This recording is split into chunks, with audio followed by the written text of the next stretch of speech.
அதான் நான் சரியான டைமில் ஏர்லி சர்ஜரி, அதாவது அடிப்பட்ட உடனே ஒரு 3 மாதத்துக்குள்ளார நம்ம சர்ஜரி பண்ணும் பொழுது இதுக்கான ரெக்கவரி டைம் ஷார்ட் ஆகுது.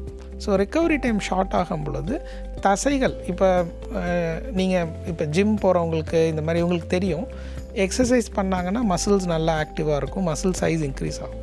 எக்ஸசைஸ் பண்ணுறது நிறுத்தின உடனே மசில்ஸோட சைஸ் குறைய ஆரம்பிச்சிடும். அதே மாதிரி தான்.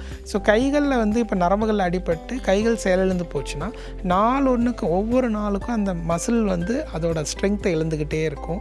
மசில் வந்து கிராஜுவலாக வந்து மசில் வந்து கொழுப்பாகவே மாறிடும் ஒரு 2 இயர்ஸ் கழிச்சு. ஸோ அதனால் early surgery will give very good results. But late surgery, நான் சொன்னேன் இல்லையா, தசை மாற்று அறுவை சிகிச்சை செய்து அவங்களுக்கும் ரீசனபிள் ரிசல்ட்ஸ் கொடுக்க முடியும்.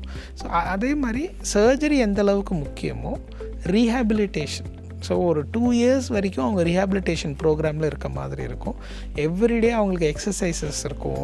அதே மாதிரி எலக்ட்ரிக்கல் ஸ்டிமுலேஷன் அப்படின்னு சொல்லிட்டு ஆர்டிஃபிஷியலாக தசைகளை இயக்கிறதுக்கு மிஷின்ஸ் இருக்குது. ஸோ அதை வச்சு தசைகளை இயக்கிட்டே இருப்போம் நம்ம.